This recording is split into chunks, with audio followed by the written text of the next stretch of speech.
सच्चिदानन्दरूपाय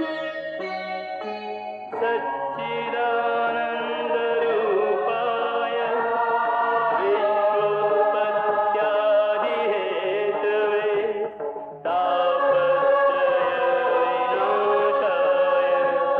श्रीकृष्णाय वयं नमः। गुरु ब्रह्मा गुरुर्विष्णु गुरुर्देवो महेश्वरः गुरु साक्षात् परब्रह्म तस्मै श्री गुरवे नमः। रामायण रहस्यज्ञं रम्यवाक्य विशारदम् अनन्तगुणसङ्घातम् अपलार्यमहं भजे। लक्ष्मीनाथ समारम्भां नाथयामुनमध्यमम् अस्मदाचार्यपर्यन्तां वन्दे गुरुपरम्पराम्। यो नित्यमच्युतपदाम्बुजयुग्मरुक्मव्यामोहतस्तदितराणि तृणाय मेने अस्मद्गुरोर्भगवतोऽस्य दैकसिन्धोः रामानुजस्य चरणौ शरणं प्रपद्ये।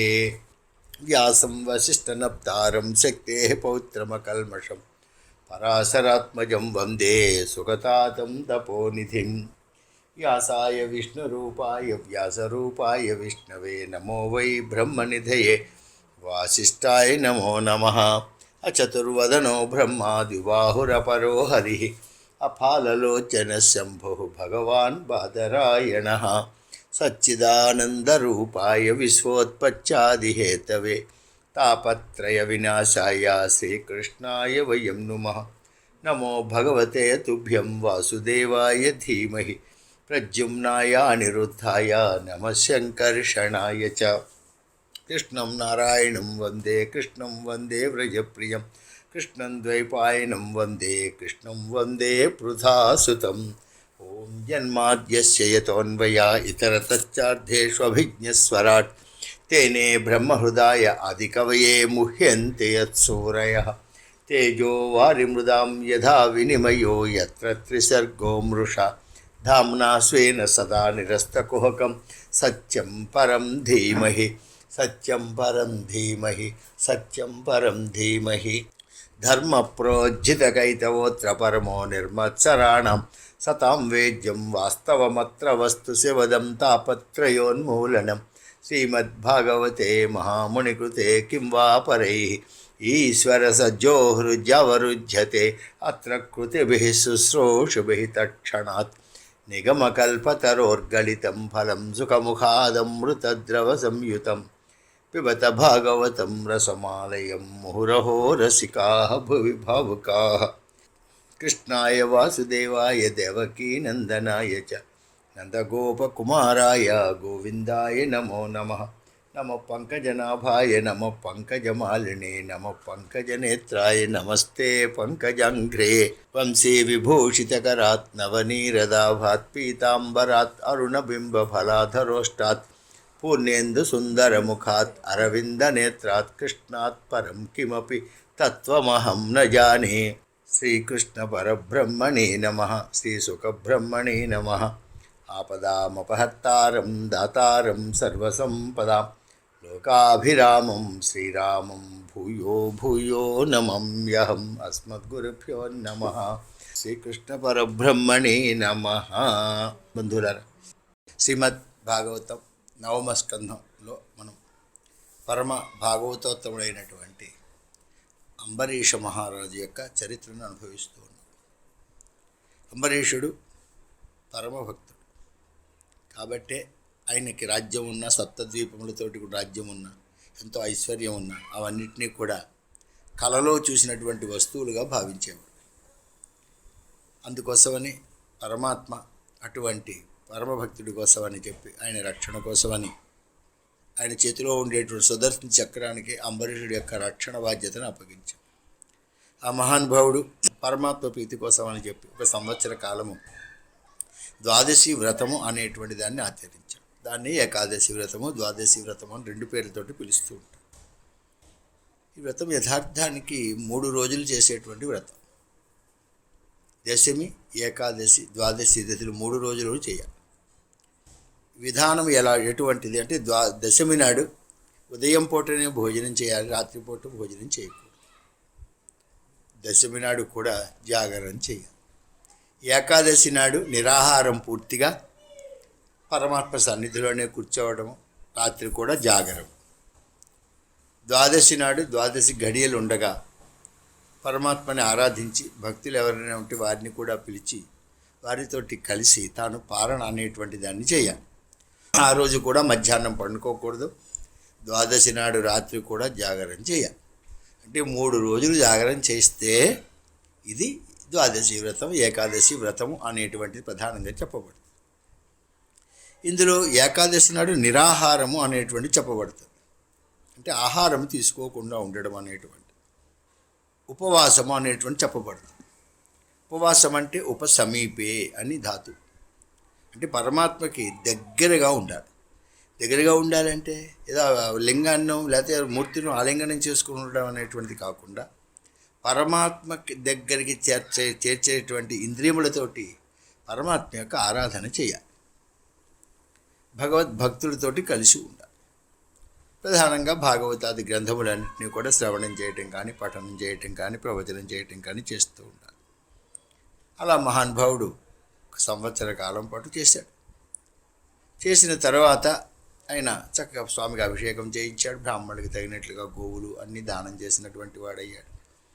ఇక తాను పాలన చేయాలి అనేటువంటి సంకల్పంతో ఉన్నప్పుడు అక్కడికి భగవత్ సంకల్పం చేత శివుడి యొక్క అంశతో పుట్టినటువంటి అత్రి కుమారుడైనటువంటి అత్రి అనసూయ కుమారుడైనటువంటి దూర్వాసుమని రావడం అనేటువంటి సంభవించి ఆ మహానుభావుని గౌరవించి పూజించి, స్వామి మీరు కూడా మాతోటి కలిసి పాలన చేయాలి అని ప్రార్థిస్తే అలాగే అని మహానుభావుడు యమునా నదికి వెళ్ళి మధ్యాహ్నిక సమయంలో చేయవలసినటువంటి నిత్యకర్మలన్నింటినీ కూడా ఆచరించుకొని ఆయన రావటం ఆలస్యం అయ్యేటప్పటికీ ఈయన సంకటంలో పడ్డాడు.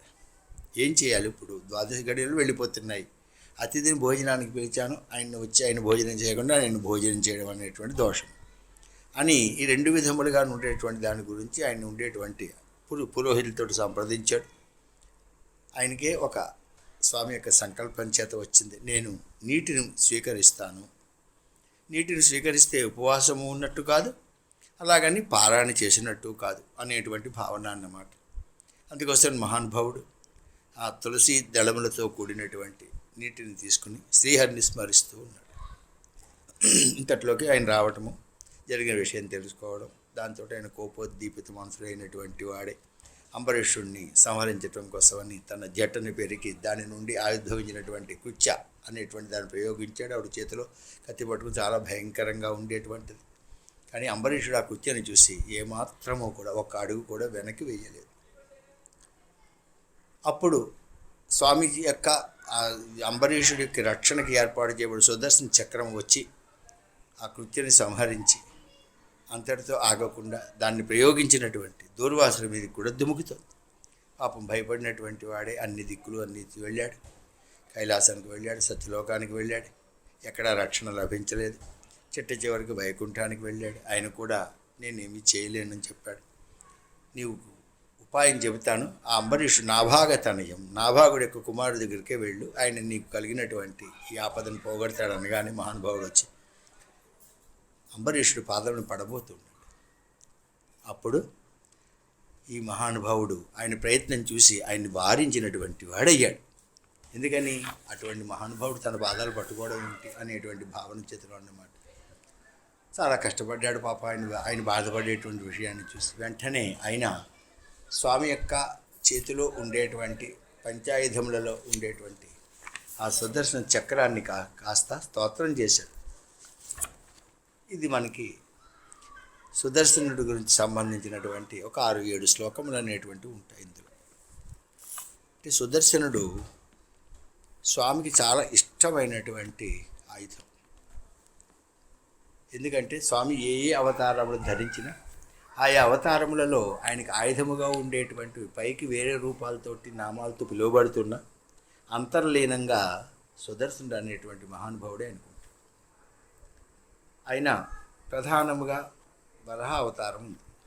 వరహ అవతారం ఏకస్రం గోవరాహస్తం అని రామాయణం కూడా చెబుతుంది. ఒంటి కొమ్ముతోటి భూమిని ఎత్తాడు, అంటే ఆ కొమ్ము సుదర్శన చక్రం. తర్వాత ఆయన నరసింహస్వామిగా వచ్చి నఖములతోటి హిరణ్యకశిపుడి వక్షస్థలాన్ని చీల్చి పడేశాడు. ఆ నఖముల యందు సుదర్శన చక్రము అనేటువంటిది. రామచంద్ర ప్రభువుగా వచ్చినప్పుడు కోదండం. కోదండం అంటే అపారణీయ కోదండపాణి అంటుంది నవమస్కంధం. ఆయన చేతిలో ధనుసు ఉంటే ఎవ్వరూ ఆయన దగ్గరికి వెళ్ళలేరు. అంతేత రాముడిని ఎప్పుడు చూసినా ధనుర్బాణం ధరించినట్లుగానే మనం చూస్తాం. అలా చూస్తేనే ఆనందం కూడా.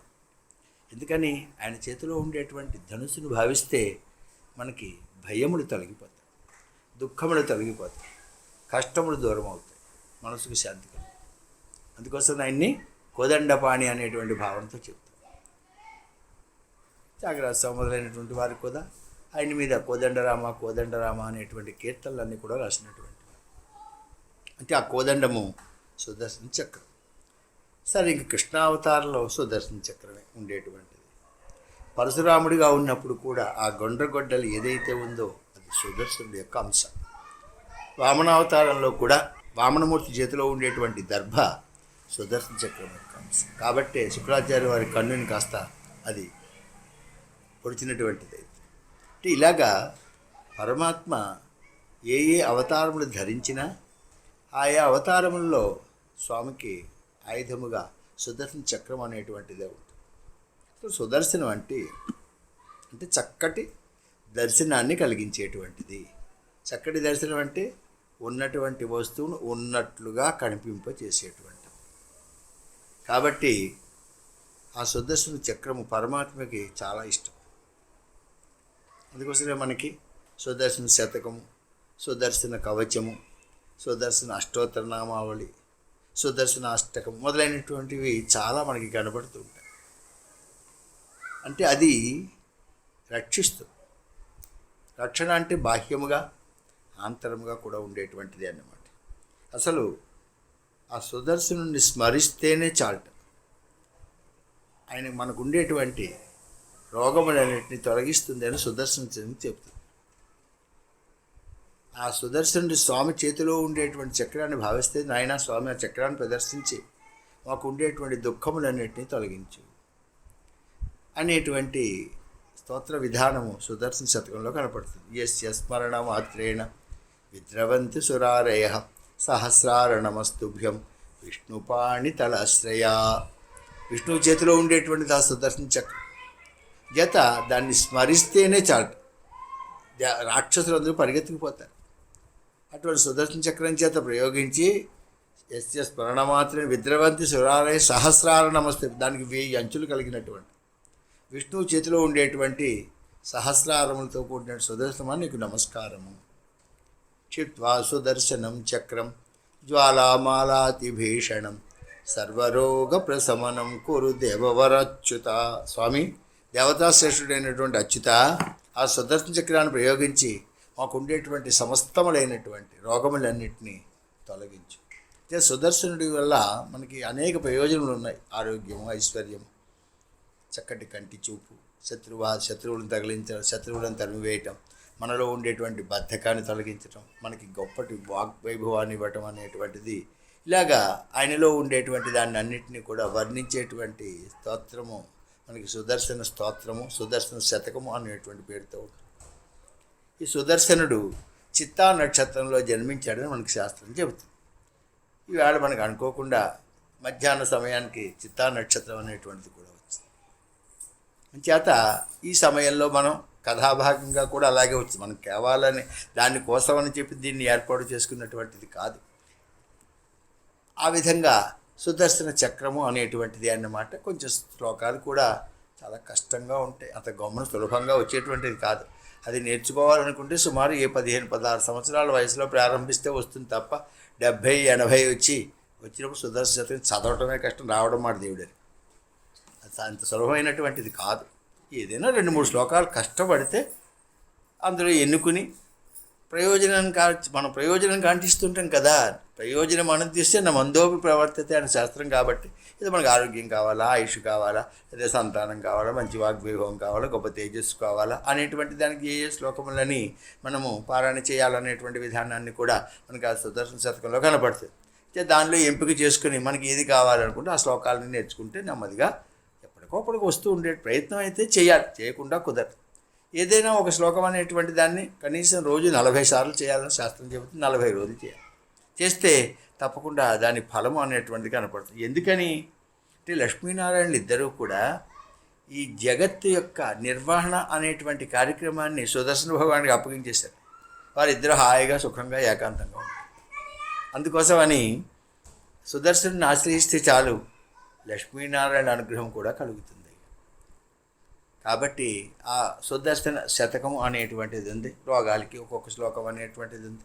ఇలాగా అనేక ప్రయోజనాలన్నింటినీ. అంతేకాకుండా ఒక మాట చెబుతాడే, చిట్ట దశలో మనం ఎలా ఉంటాము అంటే ఇంద్రియములు ఏమీ పనిచేయవు, మనసు కూడా కంగారు పడుతూ ఉండేటువంటిది అన్నమాట. ఓ మూల మృత్యు భయం, మరణ భయం అనేది కనబడుతూ ఉంటుంది. ఆ సమయంలో సుదర్శన స్వామిని కనుక భావన చేసినట్లయితే మనకు ఉండేటువంటి మరణ భయాన్ని కూడా తొలగిస్తుంది అని మనకి సుదర్శన శతకం చెబుతుంది. యస్మిన్ విన్యస్య భారం విజయని జగతాం జంగమ స్థావరాణం లక్ష్మీనారాయణాఖ్యం మిథున అనుభవత్యుదారాన్ విహారాన్ ఆరోగ్యం భూతి వాయు కృతమిహ బహున యజ్ఞదాస్తా సబ్దం వహ తత్సద్యం సమస్తం దిశతు. ఏది కోరితే దాన్ని సుదర్శన భగవాన్ ఇస్తాడు. ఎందుకని ఆ బాధ్యతని లక్ష్మీనారాయణ ఇద్దరు సుదర్శనుడికి అప్పగించారు. అటువంటి సుదర్శనుని మహానుభావుడు ప్రార్థన చేస్తున్నాడు. అన్ని శ్లోకాలు కాకపోతే భాగవతంలో ఉండేటువంటి 6 శ్లోకాలు నిన్న మనం చేసుకుంటే మనకి భయం ఉండదు. ఏ భయం? మృత్యు భయం ఉండదు, మరణ భయం ఉండదు, దొంగల భయం ఉండదు, ఆరోగ్యం అనేటువంటి దాన్ని ఎలా భయం అనేటువంటిది ఉండదు. ఏదీ లేనటువంటి స్థితిని కలిగిస్తుంది. అందుకోసమే మనకు ప్రధానంగా చిత్తా నక్షత్రం సుదర్శన హోమములు అనేటువంటి దాన్ని చేస్తూ ఉంటారు. అందులో ప్రధానంగా విష్ణు దేవాలయాల్లో ఉండేటువంటిది అన్నమాట. దానిలో మనం పాల్గొన్నట్టు దానికి ఏదో వారు నిర్ణయించినట్టు రుసుముని చెల్లిస్తే మన పేరుతోటి కూడా ఆ హోమం అనేటువంటి దాన్ని చేస్తూ ఉంటారు, సుదర్శన హోమం అనేటువంటి.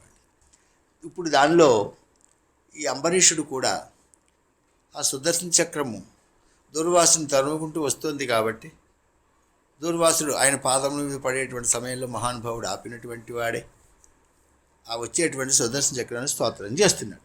ఏమని అంటే సుదర్శనుడే సర్వము అనేటువంటి భావన అన్నమాట. ఎటువంటి వాడు సుదర్శనుడు? త్వమగ్ని భగవాన్ సూర్యస్తం సోమో జ్యోతిషాంపతి త్వమాప త్వం క్షితి వ్యోమ వాయుర్మాత్రేంద్రియాణి చ. స్వామి అంటే పంచభూతములు అనేటువంటి ఉన్నాయి మనకి. దీన్ని స్థూలభూతములు అంటారు. ఉండేటువంటి పృథివీ అప్పు వాయువు ఆకాశము అనేటువంటిది ఏదైతే ఉన్నాయో జలము, ఇవి 5 స్థూలభూతములు. అలాగే స్థూలభూతముల యొక్క సూక్ష్మ రూపములు అనేటువంటివి ఉన్నాయి. దాన్ని పంచతన్మాత్రలు అంటారు. దాన్ని భూతాది అనేటువంటి పేరుతో కూడా పిలుస్తారు. అవి శబ్ద స్పర్శ రూప రసగంధములు అనేటువంటి సూక్ష్మభూతములు. తర్వాత శ్రోత్ర త్వక్ చక్షు జిహ్వ ఘ్రాణములు అనేటువంటి ఇంద్రియములు. పూజనీయుడు సూర్యుడు, నక్షత్రాధిపతి చంద్రుడు నీ రూపములే. అందుకోసమే సూర్యుడి కాంతిని కూడా తలదండిగా ఉండేటువంటి సూర్యుడి యొక్క కాంతిని కూడా కప్పివేయగలిగినటువంటి వైభవం కలిగినటువంటి సుదర్శన చక్రం. మనకి మహాభారతం ద్రోణ పర్వంలో అనుకుంటా సైంధవుడు వధ అనేటువంటిది, అభిమన్యుడి యొక్క మరణానికి ప్రధానంగా కారణభూతమైన సైంధవుడని, సైంధవుడిని సంహరిస్తానని అర్జునుడు చాలా ప్రతిజ్ఞ చేశాడు. చేసి ఒకవేళ సాధ్యం కాకపోతే నేను గాంధీవంతుడి అగ్నిలో ప్రవేశిస్తాను అనేటువంటి భావనతో ఉన్నాడు. సరే, ఆ మర్నాడు యుద్ధరంగం అంతా సైంధవుడి కోసం వెతికారు. ఎక్కడ కనపడలేదు సైంధవుడు. ఇంకా సూర్యుడు అస్తమించేటువంటి సమయంలో ఆయన అగ్నిహోత్రాన్ని కూడా సిద్ధం చేసుకున్నాడు గాంధీవంతో అందులోకి వెళ్ళడానికి అని చెప్పి. సరే, మహానుభావుడు ఉన్నాడు, ఆపాడు. ఆపి చీకటి పడేంత వరకు సైంధవుడు అంటే సూర్యుడు అస్తమిస్తే సైంధవుడు క్షేమంగా ఉంటాడు. అందుకోసం ఏం చేశాడు ఆయన? సుదర్శన చక్రాన్ని అడ్డుపెట్టి సూర్యుడు అస్తమించినట్లుగా చేశాడు, అస్తమించేటట్లుగా. దాంతో ఏమైంది? సైంధవుడు సూర్యుడు అస్తమించాడని ఆ కొండగోలు దాక్కున్నటువంటి వాడు బయటకు వచ్చాడు. అలా బయటికి రాగానే అర్జున బాణం ప్రయోగించి వాడే సైంధవుడు అని సుదర్శన చక్రాన్ని తప్పించాడు. సైంధవుడు తలను కొట్టించాడు. అంటే ఆ సుదర్శన చక్రానికి ఉండేటువంటి వైభవం ఇంచుమించులు మీకు భాగవత కృష్ణావతారంలో సుదర్శన చక్రము ఆయన పుట్టిన లగాయితూ చివరి వరకు కనపడుతుంది. ఆయన పుట్టినప్పుడు కూడా ఎలా పుట్టాడండి? జాతోసి దేవదేవేశ శంఖచక్ర గదాధర అంటుంది విష్ణు పురాణం. శంఖచక్రంతో ఆవిర్భవించాడు మహానుభావుడు. చిట్ట చివరి వరకు ఆ సుదర్శన చక్రంతో ఉంటాడు. అనేక మందికి చాలాసార్లు చతుర్భుజ రూపంతో దర్శనం ఇచ్చాడు కూడా. శంగుడు చక్రం ఎంతం తడక్కయ్యని పంగ ఇక్కన్నానై పాడా అంటుంది ఆండాళమ్మ వారు. అంటే శంఖచక్రం ధరించి ఉంటాడు. అందుకోసమే మనకి శ్రీనివాసుడు కూడా శంఖచక్రం ధరించి ఉంటాడు తిరుమలలో. ఎవరిచ్చారండి అవి అంటే భగవద్ రామానుజులే ఆ రెండు ఏర్పాటు చేశారు. అంటే ఈయన శక్తి స్వరూపమా, శంకరుడా, నారాయణుడా అనేటువంటి సమస్య ఒకటి వచ్చింది. అప్పుడు ఏం చేయాలట అంటే శంకరుడు అంటే ఆయనకు ఉండేటువంటి శూలము మొదలైనటువంటివన్నీ పెట్టి, అలాగే అమ్మవారు అంటే ఆవిడకు ఉండేటువంటి ఆభరణాలు, వాహనాలు, అలాగే విష్ణువు అయితే శంఖచక్రములు ఇవన్నీ దాన్ని అన్నీ కూడా పెట్టి రాత్రి ఏదో చేశారట. అక్కడ తెల్లవారేపటికి స్వామి ఏది ధరిస్తే ఆయన విష్ణువా శివుడా అనేటువంటి విషయం తెలుస్తుంది అన్నారు. అలా ఏర్పాటు చేస్తే తెల్లవారు లేచేటప్పుడు స్వామి చేతుల్లో శంఖచక్రములు ఉన్నాయి. అంచేత ఆయన సాక్షాత్తు విష్ణువు అనేటువంటి పేరు అన్నమాట. అది ఎలా ఉంటాయి అంటే కోటి సూర్య ప్రభాభాసంగా వెలిగేటువంటిది, అలాగే కోటి చంద్రులలా ఉండేటువంటిది ఆయన చేతిలో ఉండేటువంటి శంఖం. యుగపదిత కోటి కరకర హిమకర మండల జ్వాజ్వల్యమాన సుదర్శన పాంచజన్య సముత్తింగిత శృంగాపర బాహుయుగళ. స్వామి చేతుల్లో ఆ రెండింటిని భావన చేయాలి. మనం ఏకాంతంలో కూర్చున్నప్పుడు కూడా రోజు తిరుమల ఎక్కడ కూర్చుంటాం, ఆ రెండింటిని భావన చేస్తే చాలు మనకి. ఎందుకని సూర్యుడు తాపకరుడు, చంద్రుడు తాపహరుడు. ఆయనేమో తాపాన్ని కలిగిస్తాడు, ఈయనేమో తాపాన్ని తొలగిస్తాడు. అంతేకాకుండా సూర్యుడు సులభంగా చూడడానికి వీలు కాదు, అప్రదృశ్యుడు అంటారు. అందుకు అప్రదృశ్య పరాక్రమ అని రాముడిని కూడా చెప్తారు. అయితే ఆ రెండు ధరించినట్లయితే ఏమవుతుంది అంటే పరమాత్మ మన శత్రువుల పట్ల సూర్యుడిలాగా మనలో లేదా మనలో ఉండేటువంటి గుణములు దుర్గుణములు ఏదైతే ఉన్నాయో లేదా మనలో ఉండేటువంటి అంతఃశత్రువులుగా ఉండేటువంటి వారి పట్లేమో సూర్యుడిలాగా, మనలో కొద్దిపాటుగా ఉండేటువంటి మంచి గుణములు అనేటువంటి దాని యందు చంద్రుడిలాగా ఉండి పరమాత్మ మనని రక్షిస్తాడు. చేత ఆ శంఖ చక్రములు ధరించినటువంటి పరమాత్మ యొక్క రూపాన్ని భావన చేయాలి. ప్రధానంగా ధ్యానానికి పనికొచ్చేటువంటిది స్వామి యొక్క చతుర్భుజ రూపమే అని భాగవతంలో అనేక సందర్భములలో శంకర భగవానుడు కూడా చెప్పాడు. సరే, ఇంక మిగిలిన వారు చెప్పడంలో ఆశ్చర్యం అనేటువంటిది కూడా ఉండదు. అంతేకాకుండా మండోదరికి రాముడు చతుర్భుజ రూపంతో దర్శనం ఇచ్చినట్లుగా మనకి యుద్ధకాండ చెప్తుంది. రాముడు ఎదురకుండా రెండు భుజములతోటి కోదండంతో ఉన్నా మండోదరి ఏం చెప్పింది, ఈ మహానుభావుడు తమస పరమోధాత శంఖచక్ర గదాధర అంటే మరి మండోదరికి ఎటువంటి రూపంతో దర్శనం ఇచ్చాడో ఏమో తెలియదు, అంత వైభవం. కాబట్టి ఇప్పుడు సుదర్శనుడిని స్తోత్రం చేస్తున్నారు. అంటే నీవే ఇన్ని రూపములుగాను సుదర్శన నమస్తుభ్యం సహస్రారాచ్యుత ప్రియ సర్వాస్త్రఘాతిని విప్రాయ స్వస్తి భూయా ఇడస్పతే. స్వామి నీకు నమస్కారం చేస్తున్నాను. ఎవరి విషయంలోనైనా నమస్కారం చేయాలండి. మొట్టమొదటిగా ఏ దేవత అయినా సరే నమస్కారం చేత ప్రసన్నులవుతారు. అంజలి పరమాముద్ర క్షిప్రం దేవప్రసాదిని అని శాస్త్రం. అంటే రెండు చేతులు జోడిస్తే పరమాత్మ యొక్క అనుగ్రహము తొందరగా కలుగుతుంది. పరమాత్మని ఏం చేస్తుందన్నమాట, జలయతీతి అంటే పరమాత్మని నీటిలా కరిగిస్తుంది అనమాట. అయ్యో పాపం ఇంత ప్రాధేయపడుతున్నాడే అని మనం ఇంత నిరంకుశంగా ఉండకూడదు అని పరమాత్మని కరిగించేస్తుంది నమస్కారం అనేటువంటిది అన్నమాట. సుదర్శన నమస్కారమా, నీకు నమస్కారము.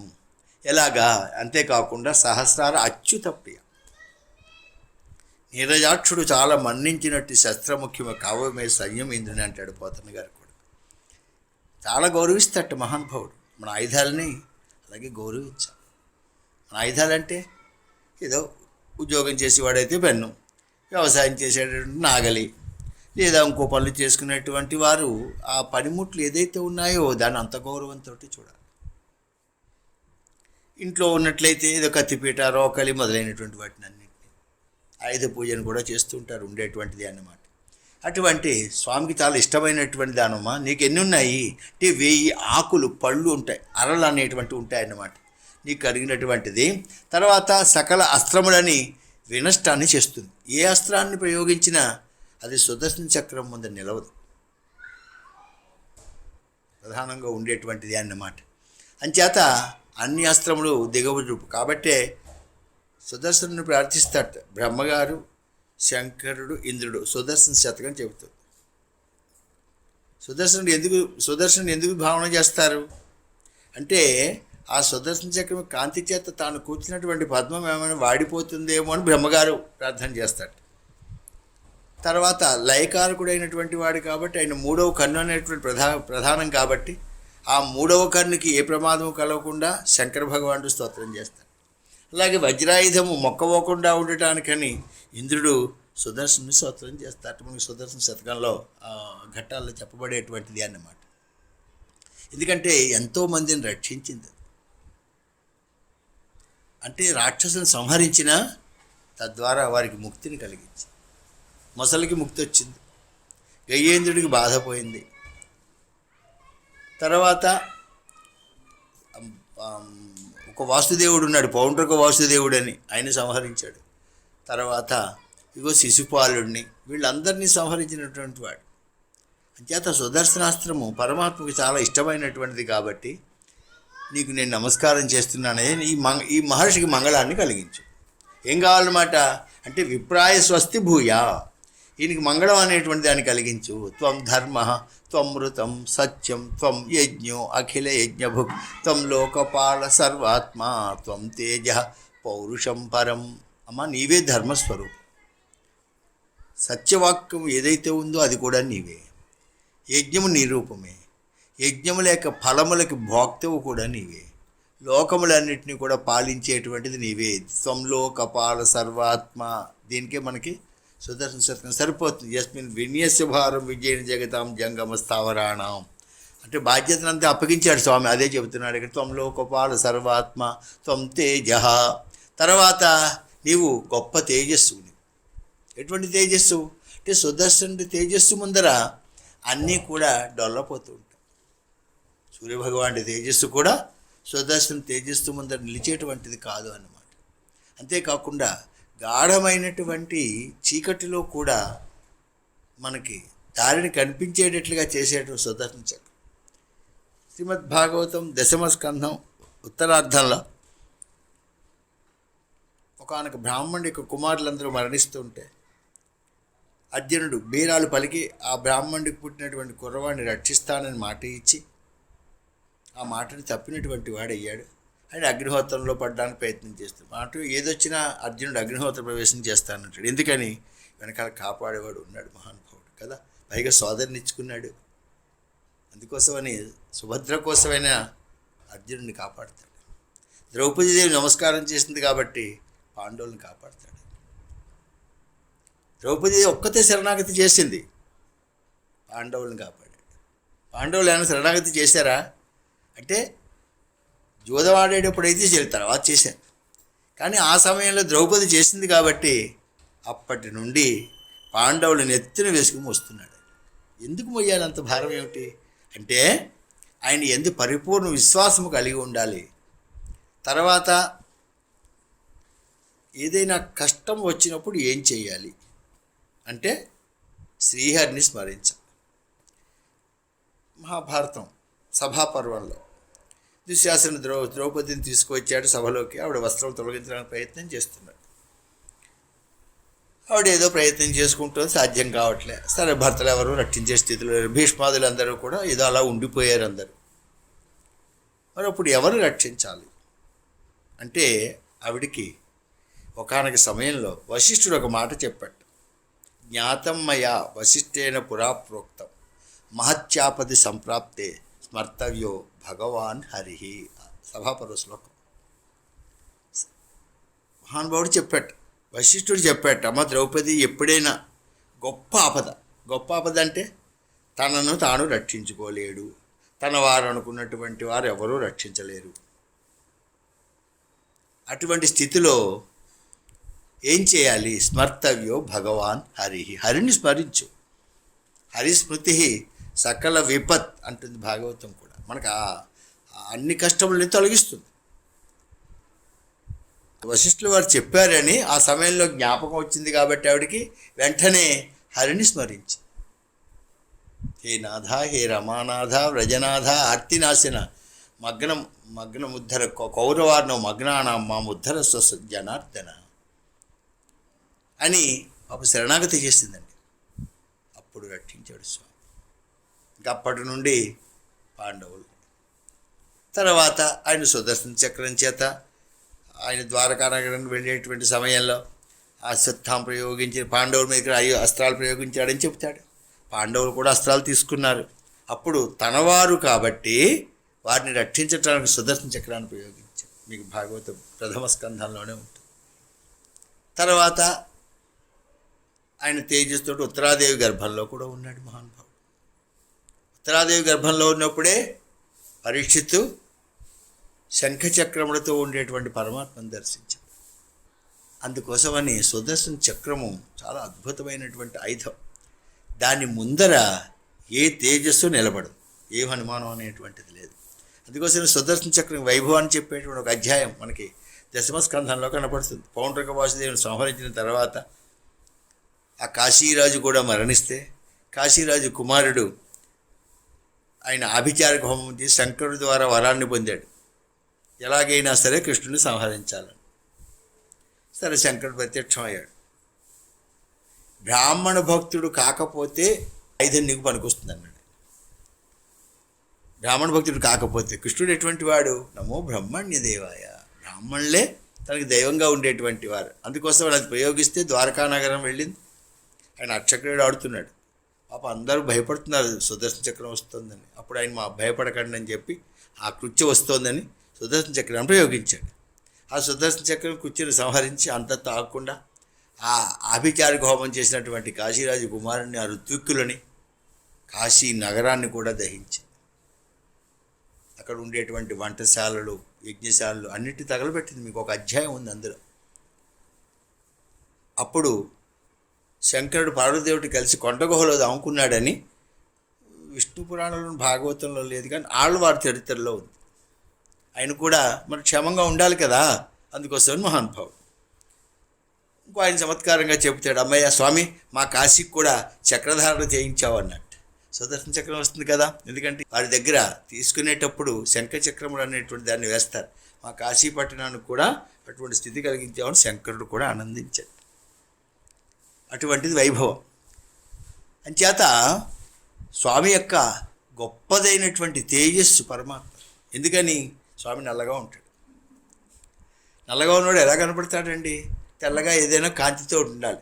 ఆయన సుదర్శన చక్రం ఉంటుంది కదా, అది ఎప్పుడూ కూడా కోటి సూర్య ప్రభావాసంగా వెలుగుతూ ఉంటుంది. కాబట్టి పరమాత్మ దగ్గరికి వచ్చినటువంటి వారికి పరమాత్మ యొక్క దర్శనం చేయిస్తుంది. కాబట్టి సుదర్శనం అది చక్కటి దర్శనాన్ని చేయిస్తుంది అన్నమాట. ఎందుకని? పరమాత్మ సన్నిధికి చేరాలంటే ఎలా చేరుతాం? శంఖనాదం వినాలి. శంఖనాదం వింటే పరమాత్మ దగ్గరికి వెడతాం. అంతవరకు ఎక్కడెక్కడో తిరుగుతూ ఉంటుంది దూరంగా, పరమాత్మని కాదని. ఎప్పుడైతే స్వామి శంఖనాదం చేశాడో ఆ శంఖనాదం చెవిలో పడగానే పరమాత్మ దగ్గరికి వస్తాం. మరి వచ్చిన పరమాత్మ నల్లగా ఉంటే ఎలా కనబడాలి? సుదర్శన చక్రం కాంతిలో పరమాత్మ యొక్క దర్శనం అవుతుంది. అటువంటి స్వామి గొప్ప తేజస్సు నీవే. నమస్సు నాభాఖిల ధర్మసేతవే అధర్మశీల అసురధూమకేతవే త్రైలోక్య గోపాయ విశుద్ధవర్తసే మనోజవాయాద్భుత కర్మణే కృణే.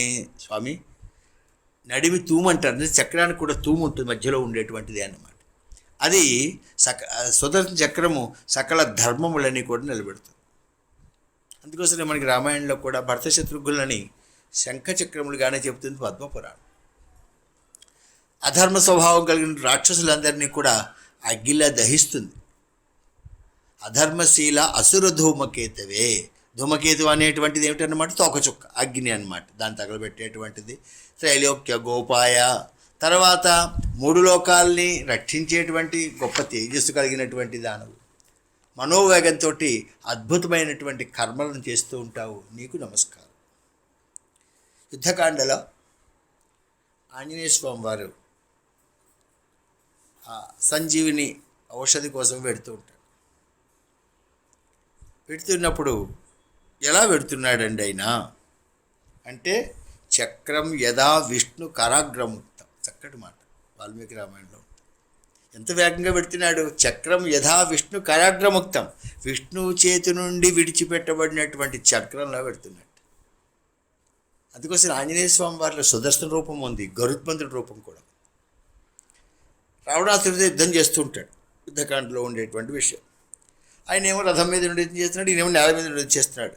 ఇది యుద్ధం సరిగా లేదని చెప్పి ఆంజనేయ స్వామి దగ్గరికి వచ్చాడు. స్వామి, నా పుష్టాన్ని అధిరోహించి నా వీపు మీద కూర్చొని యుద్ధం చేయమన్నాడు. ఎలాగా? విష్ణు యథా గరుత్మంతం, విష్ణు గరుత్మంతుని మీద కూర్చొని యుద్ధం చేసినట్లుగా నా భుజస్కంధం కూర్చొని యుద్ధం చేయమన్నాడు మహానుభావుడు. అంటే ఆంజనేయ స్వామిలో అందరి తేజస్సులు ఉన్నాయి. అటువంటి స్వామి నీకు నమస్కారము, ప్రతి దాంట్లో నమస్కారం నమస్కారం నమస్కారం. త్వత్తేజస ధర్మమయేన సంహృతం తమ ప్రకాశ చతుర్హృతో మహాత్మనాం దురత్యేస్తే మహిమా గిరాం గిరాంపతే త్వద్రూపమే తత్సదసత్పరావరం. గిరాంపతే ఒక మాట, చక్కటి మాట.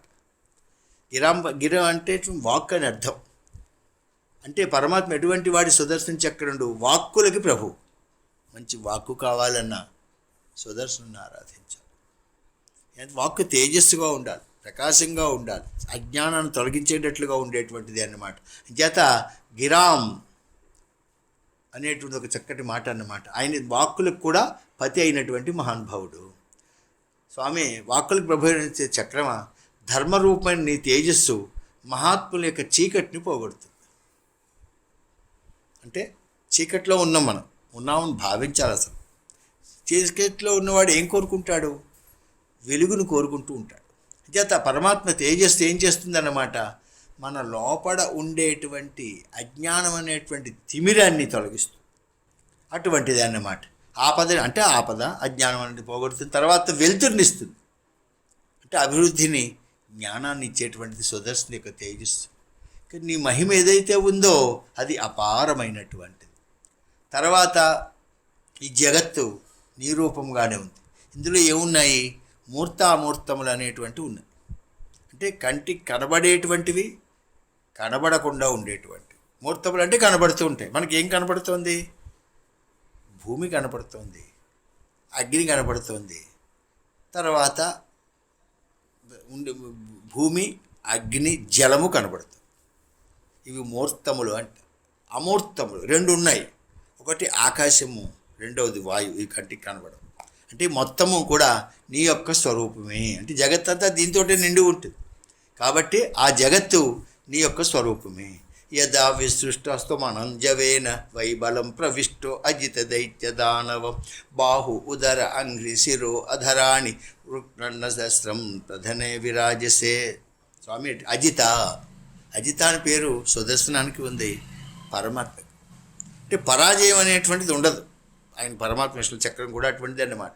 శివు అనంజనేనా అంటే నిరంజనుడైనటువంటి వాడు. నిరంజనుడు అంటే రాగద్వేషములు, కామక్రోధములు మొదలైనటువంటివి ఏమీ ఉండవు. అటువంటి పరమాత్మ నిన్ను దితి దైత్య దానవం, దితి యొక్క కుమారులు కాబట్టి దైత్యులు, ధనువు యొక్క సంతానం కాబట్టి దానవులు, వాళ్ళందరినీ కూడా సంహరించేటువంటి సమయంలో నీ ప్రయోగిస్తాడు నిన్ను. వెంటనే నీవు వాళ్ళ యొక్క చేతులని, ఉదరములని, తొడలని, కాళ్ళని, తలలని నరుక్కుంటూ యుద్ధంలో నిశ్చయంగా గొప్పగా ప్రకాశిస్తూ ఉంటావు. సత్వం జగత్రాణ కల ప్రహాణయే నిరూపిత సర్వసహో గదాభృత విప్రస్య చాస్మత్కుల దేవహేతువే విదేహి భద్రం తదనుగ్రహోయిన. స్వామి నువ్వు ఎటువంటి జగత్రాణ అంటే జగత్తును రక్షిస్తాడు. అన్నిటినీ సహించేటువంటి నిన్ను గదాధారి స్వాముడి గదాభృత శ్రీహరి దుష్టులందరినీ సంహరించి జగత్తును రక్షించడం కోసమని నియోగించాడు. ఇదే సుదర్శన శతకంలో ఉండేటువంటి 100వ శ్లోకం యొక్క సారం. మా వంశానికి గొప్ప భాగ్యం కలిగించడం కోసం చెప్పి ఈ మహర్షి కళ్యాణాన్ని కలిగించవయ్యా. ఎందుకంటే ఈ మహర్షిని రక్షించటమే నీవు మమ్మల్ని అనుగ్రహించటం. నేను ఒట్టు కూడా పెట్టుకుంటున్నాను. యజ్జస్తి దత్తమిష్టం వా స్వధర్మో వా స్వనుష్ఠిత కులం నో విప్రదైవం చేద్విజో భవతు విజ్వర. ఇలా సుదర్శన స్తోత్రం చేసి తర్వాత ఒట్టు పెట్టుకుంటున్నాడు మహానుభావుడైనటువంటి అంబరీషుడు అనమాట. నేను దానాన్ని కానీ యజ్ఞాన్ని కానీ చేసి ఉంటే, నేను నా స్వధర్మాన్ని చక్కగా అనుష్ఠించి ఉంటే, మా వంశము వేదవేత్తల చేత వేదవేత్తలు అనేటువంటి వారిని దైవముగా స్వీకరిస్తే ఈ వేదవేత్త తాపము నుండి విముక్తులవుగాక. యది నో భగవాన్ ప్రీత ఏక సర్వగుణాశ్రయ సర్వభూతాత్మభావేన ద్విజో భవతు విజ్వర. శ్రీహరి భగవానుడు సకల గుణములకు నిధానమైనటువంటి వాడు, సర్వగుణాశ్రయ. ఎందుకని? ఆయన్ని ఆశ్రయిస్తే నా గుణములకు వైభవం. అందుకోసమని అన్ని గుణములకి కారణభూతమైనటువంటి వాడు. బహువో నృప కళ్యాణ గుణాహ పుత్ర సంతి అయోధ్య బదులు చెబుతారు. రాముడికి ఎన్ని కళ్యాణ గుణాలు ఉన్నాయి? బహవహ అనేటువంటిది అన్నమాట. ఎన్ని గుణములు కర్ణేంద్రియములు సోక దేహతాపంబులు తీరిపోవు అంటుంది రుక్మిణమ్మ వారు. సత్వా గుణానుభవన సుందర. ఆయన గుణములను వినాలి. గుణములకి ఏకైక నిలమైన అన్ని గుణములకి భాజనుడను. ఆ గుణములన్నీ ఆయన ఎందే ఉంటాయి, ఎన్నడూ కూడా ఆయన్ని విడిచిపెట్టి ఉండవు. అటువంటి మహానుభావ, సకల గుణాలను నిధైనటువంటి స్వామి, మేము అన్ని ప్రాణుల యందు ఆత్మభావన కలిగి ఉన్నాం. అంటే ఎవరిని భేద దృష్టితో చూడం. అందరి యందు కూడా ఆత్మస్వరూపంగా ప్రకాశించేటువంటి వాడు వాసుదేవుడు అనేటువంటి జ్ఞానం కలిగినటువంటి వారం కాబట్టి మాకు భేద దృష్టి అనేటువంటిది పోయింది. అటువంటి శ్రీహరికి మా మీద ఏదైనా ప్రీతి ఉన్నట్లయితే ఈ మహానుభావుడు ఉన్నాడే, ఈయన ఉపద్రవం నుండి విముక్తుడవుగాక, ద్విజో భవతు విజ్వర అని ఒట్టు పెట్టుకున్నాడు.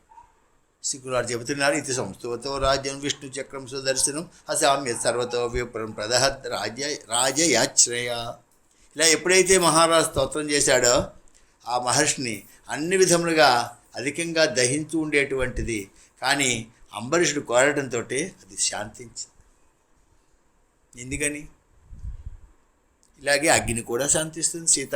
సీతాదేవి ఆంజనేయ స్వామి విషయంలో ప్రార్థించినట్లుగా ఇవన్నీ కూడా ఉండేటువంటిది. వెంటనే మహానుభావుడు ఆ యొక్క ఆ సుదర్శన చక్రం జ్వాలల నుండి తాపం అనేటువంటి దాన్ని పోగొట్టుకున్నటువంటి వాడై ప్రశంసతముర్వీశం ఆ రాజుగారికి గొప్ప ఆశీర్వాదం ఇచ్చి ఆయన ప్రశంసించాడు. అహో అనంతదాసానం మహత్వం దృష్టవజ్యమే.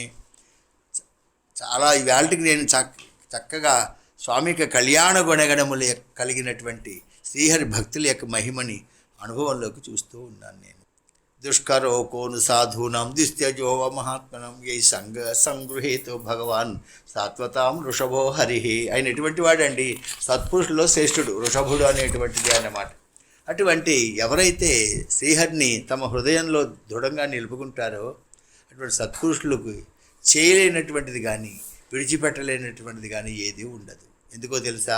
ఎన్నామ స్థుతి మాత్రేణ పుమాన్ భవతి నిర్మల తస్య తీర్థపద కిం వా దాసానాం అవశిష్యతే. ఎన్నామ స్థుతి మాత్రేణ పుమాన్ భవతి నిర్మల అంటే ఆయన నామము చెవిలో పడితే విన్నటితోటే భక్తి కలుగుతుంది. ఎన్నామ శృతి మాత్రేణ. చక్కటి పదాలు ఇవన్నీ. అంత సులభంగా ఉంటుంది. పరమాత్మ కోసం మనం పెద్దగా ఏమీ చేసేయక్కర్లేదు, ఏమీ చేయలేదని బాధపడక్కర్లేదు. హాయిగా ఆయన నామని చెప్పుకుంటే, లేకపోతే అది చేయలేదు ఇది చేయలేదు రోజంతా అయిపోయింది, ఏమో రోజంతా ఆయుష్ అయిపోతాం. నామం చెప్పు. ఎన్నామ శృతి మాత్రేణ. కేవలము చెవిలో పడితే చాలు. అందుకోసమే వాల్మీకి అడిగినటువంటి ప్రశ్నలకి నాదుడు సమాధానం చెప్పాడు. ఏం చెప్పాడైనా అంటే రామో నామ జనేశ్రుత ఇక్ష్వాకు వంశప్రోహో రామో నామ జనేశ్రుత. అంటే కొంతమంది ఆయన్ని రాముడని పిలుస్తున్నారు, కొంతమంది అలా పిలిచేటువంటి వారి నామాన్ని వింటున్నారు. అంటే విన్నటువంటి వారికి కూడా మంగళములు, అన్నటువంటి వారికి మంగళమే. ఎన్నామ శృతి మాత్రేణ. ఇంకేమీ చేయమనలేదు. శృతి మాత్రేణ అంటే ఒకటే ఒకటి అన్నమాట. ఏమవుతుందన్నమాట? పుమాన్ భవతి నిర్మల. ఒక మాట ఎవ్వని పేరు వయ్యారమై అంటాడు పోతన గారు కూడా. సకలాఘములు పక్కటిల్లు. దీనికి తెలియదు. అన్ని పాపాలు తొలగిపోయేటువంటిది అన్నమాట. తస్య తీర్థపద. ఆయన ఇంకా ఎటువంటి వాడంటే తీర్థపదుడు. అంటే గంగా మొదలైన నదులకన్నిటికీ పుట్టుక స్థానమైనటువంటి పాదములు కలిగినటువంటి వాడు తీర్థపద. అటువంటి ఆయన దాసులకి అసాధ్యమేముంటుందయ్యా అని రాజన్ అనుగ్రహీతోహం. స్వామి నీవేళ ఈవేళ నన్ను అనుగ్రహించవు, నా పాపాన్ని విస్మరించి నాకు నా ప్రాణాలను కాపాడు. నేను నీ విషయంలో అపరాధం చేశాను, అయినా సరే నీవు దాన్ని పక్కన పెట్టి నన్ను రక్షించవు. అంటే ఉపకారికి ఉపకారము చేయుట కాదు, అపకారికి ఉపకారము చేయుట అంటే. మంచివాడికి మంచి చేయట్లో గొప్పే ఉందండి. నీకు అపకారం చేసినటువంటి వాడికి ఉపకారం చేయాలి, గొప్ప లక్షణం అనేటువంటిది అన్నమాట అని మహానుభావుడు చెప్పి, అంబరీష్ మహారాజు పాప ఆయన కోసం ఎదురు చూస్తూ ఉన్నాడు. ఇప్పుడు ఆయన పాదాలకు నమస్కరించినటువంటి వాడై ఆయన్ని ప్రసాద్య సమభోజి చక్కగా సుష్టిగా భోజనం పెట్టించాడు అంబరీషుడు అన్నమాట. సో అస్నిత ధృతమానీత సరే గొప్ప రసంతో కూడినట్టు సంపన్న ఆహారాన్ని ఆతిథ్యాన్ని అంబరీష మహారాజు సాధారణంగా ఆయనకి సమర్పించాడు. ఆయన ఆహారాన్ని భుజించాడు. భుజించిన తర్వాత తృప్తాత్మ నృపతిం ప్రాహ, భోజనం చేసిన తృప్తి పొందాలి. ఓహో తృప్తాత్మ భద్రంతే అంటారు బాలకాండలో దశరథ మహారాజు యజ్ఞంలో. వాళ్ళందరూ భోజనం చేసి ఏం చేస్తున్నారట, మేము తృప్తులం అయ్యామని నీకు మంగళం అవుగాక అని ఆశీర్వచనం ఇచ్చారు దశరథ మహారాజు. అలాగా తృప్తాత్మ వెంటనే ఆయన మహర్షి భుజ్యత, స్వామి నీవు కూడా ఈ పాటికి భోజనం చేయమని దుర్వాస మహర్షి చెప్పినటువంటి వాడయ్యాడు. ప్రీతోస్మి అనుగృహీతోస్మి తవ భాగవతస్య వై దర్శన స్పర్శన ఆలాపై, నీవు భగవద్భక్తుడు, నేను నిన్ను చూశాను. ఆయన మహర్షి కానీ ఏం చెప్తున్నాడు ఆయన కూడా, భగవద్భక్తుడిని దర్శించాలి. నిన్ను చూశాను, నిన్ను స్పృశించాను, నీతో మాట్లాడు అంటే భక్తులతో ఏం చేయాలి, భక్తులను మొట్టమొదటిగా చూడాలి, తర్వాత వారిని స్పృశించేటువంటిది, వారికి మాట్లాడటం అనేటువంటిది ఉండాలి. ఎందుకంటే దర్శన స్పర్శన ఆలాపై, పైగా నాకు ఆతిథ్యం కూడా ఇచ్చావు, దాంతో ప్రీతి చెందానయ్యా. నీ యొక్క పవిత్రమైనటువంటి ఈ కర్మను ఏదైతే ఉందో స్వర్గలోకంలో స్త్రీలందరూ గానం చేస్తూ ఉంటారు, ఈ భూలోకం కూడా నీ పవిత్రమైనటువంటి కీర్తిని గానం చేస్తూ. అందుకోసమే ఏకాదశి ద్వాదశి తిథుల్లో మనం ఉపవాసాలు ఉన్నా లేకపోయినా, హరిపూజలు చేసినా చేయకపోయినా అంబరీషుడిని స్మరిస్తే చాలు. ఎందుకని పరమ భాగవతోత్తముడు. ఆయన ఇలా చెప్పినటువంటి వాడు ఆయన వెళ్ళిపోయాడు. ఇలా అయిన తర్వాత అంబరీష్ మహారాజు ఆయన సెలవు తీసుకుని బ్రహ్మలోకానికి వెళ్ళిపోయిన తర్వాత, ఎందుకంటే ఆ బ్రహ్మలోకాన్ని కర్మల చేత పొందలేదు, ఎప్పుడూ కూడా ఉండేటువంటిది. ఇలా మహర్షి వెళ్ళి తర్వాత తిరిగి రావడానికి 1 సంవత్సర కాలం పట్టిందండి. ఆయన సంవత్సర కాలం ద్వాదశి వ్రతం చేశాడు. కానీ దుర్వాసుడు వచ్చి వెళ్ళి ఆ చక్రాన్ని విడిచిపెట్టినప్పుడు ఆ చక్రం వచ్చేయడానికి సంవత్సర కాలం పట్టింది. ఆ సంవత్సర కాలము ఆయన నీటిని ఆహారంగా తీసుకున్నాడు. స్పష్టంగా చెప్తాడు ఇందులో. ఇదిగో చెప్పాడు, ముని దర్శనాకాంక్షో రాజా అభక్షో బభూవ. అప్పటి జనం ఆ సంవత్సర కాలము నీరే తాగట్టండి. మనం ఏదో పొద్దున్న సాయంకాలం తినకపోతే ఏమో అయిపోతాం, 4 గంటలకు తినకపోతే ఏదో అయిపోతాం, ఏమీ కావు. ఎంత స్పష్టంగా చెబుతున్నాడు, నీటినే తాగాడు సంవత్సర కాలం. అందుకోసమనే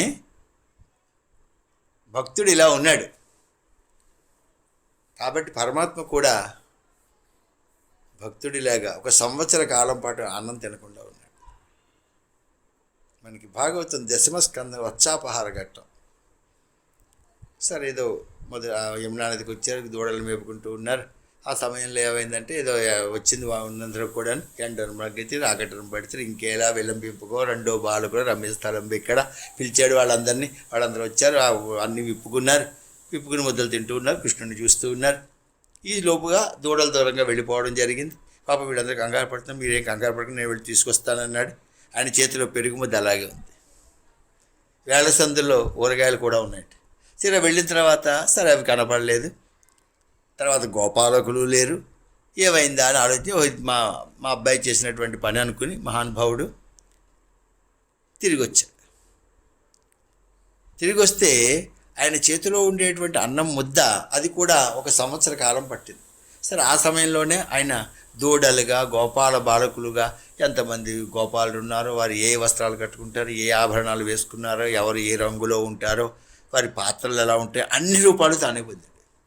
సర్వం విష్ణుమయం జగత్ అనేటువంటి ఉపనిషత్ వాక్యానికి భాష్యమే వచ్చాపహార ఘట్టం.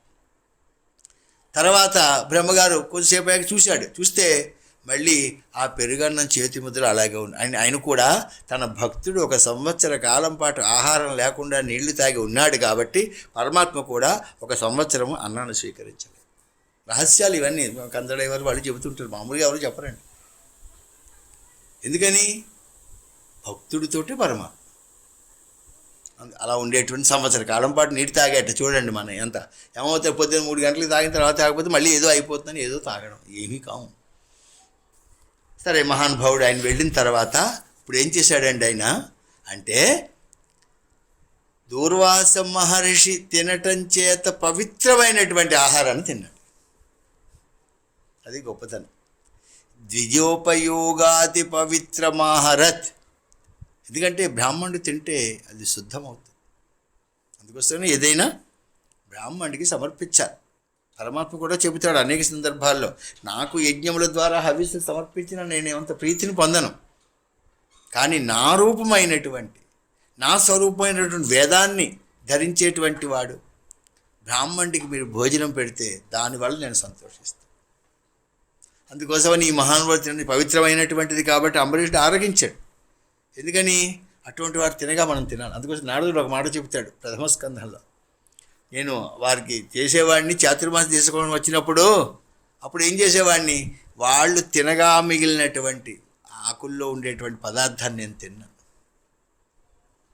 మంగళమనుచు వారి ఎంగిలి గొంటిని అంటాడు. అలాగా ఆయన వెళ్ళాడు. ఈ మహానుభావుడు ఆపద నుండి గట్టెక్కినటువంటి వాడయ్యాడు. తర్వాత ఇదంతా ఏమనుకుంటున్నాడు ఆయన అంటే, తాను కష్టంలో పడి గట్టెక్కడం, తను దూర్వాసం అనేది ఇది జరగడం అనేటువంటిది ఏదైతే ఉందో అవన్నిటినీ కూడా మహానుభావుడు చూసి ఇదంతా కూడా ఆయన ఆపదలో పడ్డాడు, తాను ధైర్యంగా ఉన్నాడు. ఇదంతా శ్రీహరి యొక్క మహిమ. ఇది చిట్ట చివరికి ఏమిటంటే ఏదైనా సరే పరమాత్మ యొక్క అనుగ్రహము అనేటువంటిది అన్నమాట. ఇదంతా కూడా పరమాత్మ యొక్క వైభవం అనుకున్నటువంటి వాడే అనేక గుణములకు నిధైనటువంటి అంబరీష మహారాజు అనేక కర్మల ద్వారా అతీతమైనటువంటి ఆత్మస్వరూపాన్ని దర్శించినటువంటి వాడే శ్రీకృష్ణ రూపం అనేటువంటి దాన్ని పరబ్రహ్మయందు దాన్ని భక్తిని చేశాడు. అంటే భక్తి ఎక్కడ ఉండాలి? పరబ్రహ్మయందు ఉండాలి. ఎవరండి ఆ పరబ్రహ్మ అంటే? ఈశ్వర పరమ కృష్ణ చెబుతుంది బ్రహ్మ సంహిత అనేటువంటి గ్రంథం. ఈశ్వర పరమ కృష్ణ. అంతేకాకుండా ఆయన మహాన్ సర్వకారణ కారణం, కారణముల కంటే కారణమైనటువంటి వాడు. ఆయనే జగత్ యొక్క సృష్టి స్థితి లయములు చేసేటువంటి మహానుభావుడు. అంచేత ఆయన యందే భక్తిని చేసినటువంటి వాడయ్యాడు. ఆ భక్తి ప్రభావం చేత బ్రహ్మలోకం వరకు ఉండేటువంటి లోకాలన్నీ కూడా నరకముతో సమానముగా భావించట. బ్రహ్మలోకాన్ని కూడా నరకముగా భావిస్తాడు. తర్వాత వాసుదేవుని మనసును నిలిపినటువంటి వాడే, సత్వము రజస్సు తమస్సు గుణములన్నింటినీ కూడా అతీతుడైనటువంటి వాడే. ఆయన వెంటనే ఏం చేశాడండి అంటే రాజ్యం సమానశీల విసృజ్యధీర అంబరీష స్తనయేషు రాజ్యం. తర్వాత పిల్లలకి ఇచ్చేసినటువంటి వాడే ఆయన వనం వివేశాత్మ, అడవిలో ప్రవేశించాడు. ఇచ్చేత పుణ్యవాఖ్యాన్ని అంబరీషస్య భూపతే సంకీర్తన అనుధ్యాన భక్తో భగవతో భవేత్. పరీక్షణ్ మహారాజా అంబరీషుడి యొక్క పవిత్రమైనటువంటి గాథను చక్కగా కీర్తించి ధ్యానించేటువంటి వాడికి భగవద్భక్తి వాళ్ళలో కలుగుతుంది. అంటే భగవద్భక్తి కలగాలంటే భాగవతం అనేటువంటిదే చెప్పదు, ఇంకొకటి లేదు. మిగిలిన దేనివల్ల పరమాత్మ మన హృదయములో స్థిరముగా ఉండాడు. చాలా స్పష్టముగా వ్యాసభగవానుడు చెప్పాడు, ఇతర పురాణాలలో పరమాత్మ మన హృదయంలో స్థిరంగా ఉండడు, అవి ఏ పురాణాలైనా సరే. భాగవతం అంటే ఈశ్వర సజ్జో హృజావరుచ్యతే, ఇక్కడ ఉండిపోతాడు ఆయన. ఎందుకని? అటువంటి భక్తుడి యొక్క హృదయము పరమాత్మకి నిలయం. ఎక్కడుంటాడు పరమాత్మ? సాధువునాం హృదయం మహ్యం సాధవోహి అహం చెప్పాడు నిన్నే ఉండేటువంటిది అన్నమాట. అంటే ఒక అద్భుతమైనటువంటి చరిత్ర ఈ అంబరీషోపాఖ్యానం అనేటువంటిది అన్నమాట. అంటే మేము మహర్షులవని, మాకు తపస్సు ఉన్నాయని, శక్తులు ఉన్నాయని అని అహంకరించేటువంటి వారు కూడా భక్తుల ముందర నిలబడలేరు. తర్వాత పరమభాగవతోత్తముడు యందు అపరాధం చేసినటువంటి వారిని బ్రహ్మరుద్రులు కూడా రక్షించలేరు.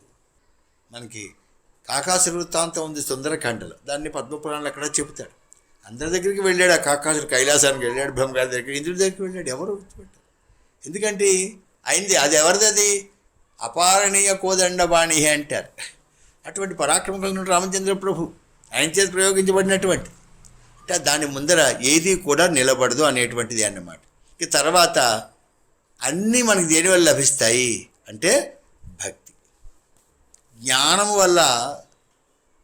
పరమాత్మ యొక్క అనుగ్రహాన్ని పొందటం కష్టం.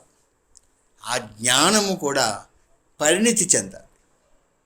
అంటే అది జ్ఞానం కాయ, దానివల్ల ప్రయోజనం లేదు, అది పండాలి. అంటే జ్ఞానము భక్తి అనేటువంటి దాని చేత పండితే అది మనకి ఉపభోగ్యం అవుతుంది. చేత భక్తి కలగాలంటే భాగవతము అనేటువంటి, అందుకోసం మనకి ఏడో స్కంధంలో కూడా శ్రీశుకులు వారు చెప్పాడు ఏమని, భక్తుడి చరిత్రను వింటే పరమాత్మ యందు భక్తి కలుగుతుంది. సాధుపృష్టం మహారాజ హరే చరితమద్భుతం యద్భాగవత మహాత్మ్యం భగవద్భక్తి వర్ధనం. భాగవతోత్తముడి యొక్క వైభవం వల్ల పరమాత్మ యందు భక్తి కలుగుతుంది అని అంబరీషోపాఖ్యానం అనేటువంటిది. ఆరతి అతి పావన పురాణకి ధర్మభక్తి విజ్ఞాన ఖానికి, ఆరతి అతి పావన పురాణకి ధర్మభక్తి విజ్ఞాన ఖానికి, మహాపురాణ భాగవత నిరమల సుఖముఖ విగలిత నిగమ కల్ప ఫల పరమానంద సుధార సమయ కల లీలారతి రసరస నిధానికి, కలిమల మదన త్రితాప నివారిణి జన్మ మృత్యుమయ భవభయహారిణి, సేవత సతత సకల సుఖకారిణి, సుమహౌషధి హరిచరిత గానకి, విషయ విలాస విమోహ వినాశిని, విమల విరాగ వివేక వికాసిని, భగవత్తత్వ రహస్య ప్రకాశిని, పరమజ్యోతి పరమాత్మ జ్ఞానికి, పరమహంస మునిమన ఉల్లాసిని, రసిక హృదయ రసరాస విలాసిని, భుక్తి ముక్తిరతి ప్రేమ సుదాసిని, కథా అకించన ప్రేయసు జానకి, ఆరతి అతి పావన పురాణకి ధర్మభక్తి విజ్ఞాన ఖానికి.